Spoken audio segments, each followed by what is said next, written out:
ദശകം 2 ഭഗവത് സ്വരൂപ മാധുര്യവും ഭക്തിമഹത്വവും. ശ്ലോകം 1. സൂര്യസ്പർദ്ധി കിരീടമൂർധതിലക പ്രോദ്ഭാസി ഫാലാന്തരം കാരുണ്യാകുലനേത്രമാർദ്രഹസിതോല്ലാസം സുനാസാപുടം ഗണ്ഡോദ്യന്മകരാഭകുണ്ടലയുഗം കണ്ഠോജ്ജലത്കൗസ്തുഭം ത്വദ്രൂപം വനമാല്യഹാരപടല ശ്രീവത്സദീപ്രം ഭജേ. അപ്പൊ നമുക്ക് ഇതിന്റെ അർത്ഥം ഒന്ന് നോക്കാം. സൂര്യനേക്കാൾ ശോഭയുള്ള കിരീടം, അങ്ങനെ ഗോപിക്കുറിയാൽ മനോഹരമായ നെറ്റിത്തടം, കൃപ ചൊരിയുന്ന കണ്ണുകള്, ഭംഗിയേറിയ മൂക്ക്, കരുണാദ്രമായ പുഞ്ചിരിയുടെ പ്രകാശം, കവിൾത്തടങ്ങളിൽ പ്രതിഫലിച്ചു തിളങ്ങുന്നതും മകരമത്സ്യാകൃതിയുള്ളതുമായ കുണ്ടലങ്ങൾ, കണ്ടത്തിനു ശോഭയേറ്റുന്ന കൗസ്തുഭരത്നം, വനമാലകൾ, മുത്തുമാലകൾ, ശ്രീവത്സം എന്നിവയാലും പ്രകാശിക്കുന്ന ഭഗവാന്റെ രൂപത്തെ ഞാൻ ഭജിക്കുന്നു എന്നാണ് പറയുന്നത്. പക്ഷെ ഈ ശ്രീവത്സം എന്ന് പറഞ്ഞ ത്രിമൂർത്തികളെ പരീക്ഷിക്കാൻ തുനിഞ്ഞ ഭൃഗുമഹർഷി വിഷ്ണുവിന്റെ മാറിൽ ചവിട്ടിയപ്പോൾ ഉണ്ടായ പാദചിഹ്നമാണ് മറുകായി പ്രത്യക്ഷപ്പെടുന്നത്. അപ്പൊ അങ്ങനെയുള്ള ഭഗവാനെ, ആ ഭഗവാന്റെ രൂപത്തെ ആരാണ് ഞാൻ ഭജിക്കുന്നു എന്നാണ് പറഞ്ഞിരിക്കുന്നത്, അല്ലെ ആരാണ് ഭജിക്കാത്തത്?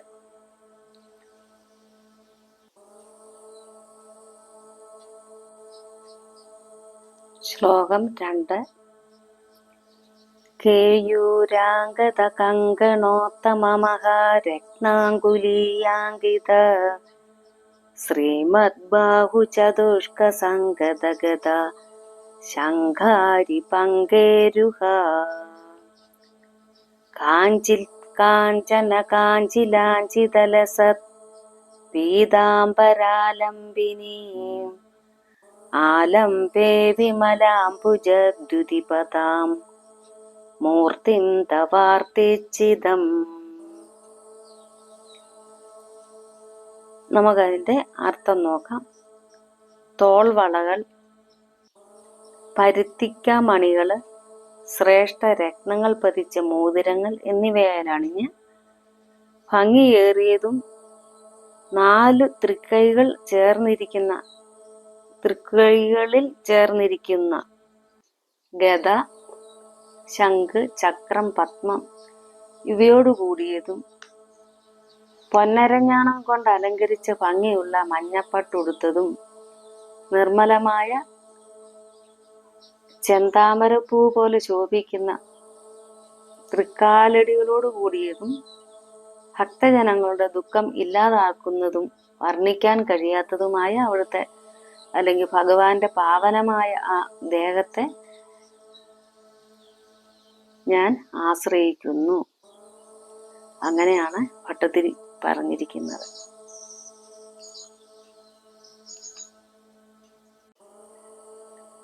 ശ്ലോകം 3. യത്രൈലോക്യമഹീയസോഭിമഹിതം സമ്മോഹനം മോഹനാത് കാന്തം കാന്തിനിദാനതോപി മധുരം മാധുര്യദുര്യാതപി സൗന്ദര്യോത്തരതോപി സുന്ദരതരം ത്വദ്രൂപമാശ്ചര്യതോപി ആശ്ചര്യം ഭുവനേന കസ്യ കുതൂഹം പുഷ്ണാതി വിഷ്ണു വിഭോ.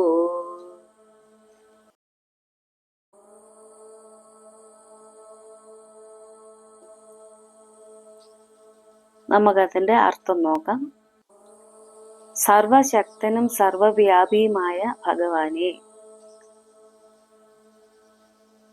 ഏതൊന്നാണോ 3 ലോകത്തിലും പൂജ്യമായി ഉള്ളതിനേക്കാൾ പൂജ്യമായതും മോഹനമായിട്ടുള്ളതിനേക്കാൾ സമ്മോഹനവും എന്നാൽ ശോഭയ്ക്കിരിപ്പിടമായിട്ടുള്ളതിനേക്കാൾ ശോഭനവും മാധുര്യത്തിനേക്കാൾ മധുരവും അത്യന്ത സുന്ദരമായതിനേക്കാൾ സുന്ദരവുമായ ആശ്ചര്യ വസ്തുവിനേക്കാൾ ആശ്ചര്യകരവുമായിരിക്കുന്നതും അങ്ങനെയുള്ള നിൻ തിരുവടിയുടെ ആ മനോഹര രൂപം ഈ ലോകത്തിൽ ആർക്കാണ് ആശ്ചര്യം ഉണ്ടാക്കാത്തത്?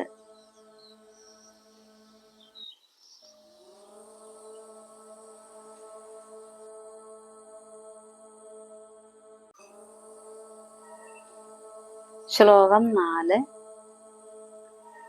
തത്താദൃങ്മധുരാത്മകം തവ വപുഃ സംപ്രാപ്യ സമ്പന്മയീ സാ ദേവി പരമോത്സുകാ ചിരതരം നാസ്തേ സ്വഭക്തേഷ്വപി തേനാസ്യാബദകഷ്ടമച്യുത വിഭോ തുദ്രൂപമാനോജ്ഞക പ്രേമസ്ഥൈര്യമയാത ചാബലബലാത് ചാബല്യവാർത്തോദഭൂ. നമുക്കതിന്റെ അർത്ഥം നോക്കാം. സമ്പത്തിന്റെ ഇരിപ്പിടമായ ആ ലക്ഷ്മി ദേവി സാദൃശ്യപ്പെടുത്താനാവാത്തതും ആനന്ദമയവുമായ അവിടുത്തെ ശരീരത്തെ പ്രാപിച്ചിട്ട് അനുരാഗവതിയായി തീർന്നതിനാൽ തന്റെ ഭക്തന്മാരിൽ പോലും കൂടുതൽ കാലം ഉറച്ചു നിൽക്കുന്നില്ല. അല്ലയോ സർവശക്തനും നാശരഹിതനുമായ ഭഗവാനെ, അതുമൂലം അവിടുത്തെ രൂപലാവണ്യത്തിലുള്ള പ്രേമ അതിരേകത്തിന്റെ ശക്തിയാല് ശ്രീ ലക്ഷ്മി ദേവി ചപലയാണെന്ന അപവാദം ഉദ്ഭവിക്കാനിടയായത് കഷ്ടം തന്നെയാണ് എന്നാണ് പറയുന്നത്.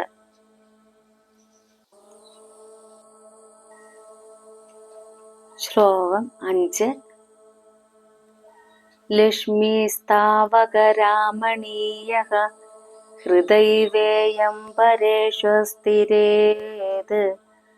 അസ്മിന്നന്നദവിപ്രമാണമധുനാ വക്ഷ്യാമി ലക്ഷ്മീപതേ. യേ ത്വദ്ധ്യാനഗുണാനുകീർത്തനരസാ സക്താ ഹി ഭക്താ ജനാഃ തേഷ്വേഷാ വസതി സ്ഥിരൈവ ദയിത പ്രസ്താവദത്താദരാ. അപ്പൊ നമുക്ക് അതിന്റെ അർത്ഥം നോക്കാം. അല്ലയോ ലക്ഷ്മീപതേ, ഈ ലക്ഷ്മി ദേവി അവിടുത്തെ സൗന്ദര്യത്തിൽ ആകൃഷ്ടയായതുകൊണ്ട് തന്നെയാണ് സ്വന്തം ഭക്തന്മാരായ മറ്റുള്ളവരിൽ ഉറച്ചു നിൽക്കാത്തതിന് മറ്റൊരു ഉദാഹരണം കൂടി പറയാം. ആരൊക്കെയാണോ നിൻതിരുവടിയെ ധ്യാനിക്കുന്നതിലും അവിടുത്തെ ഗുണങ്ങളെ പാടിപ്പുകഴ്ത്തുന്നതിലുമുള്ള രസത്തിൽ ആസക്തരായി ഇരിക്കുന്നത്, അവരിൽ ഈ ദേവി സ്വഭർത്താവിനെ കുറിച്ചുള്ള വാക്കുകളിൽ ആദരത്തോടെ സ്ഥിരമായി വസിക്കുന്നു.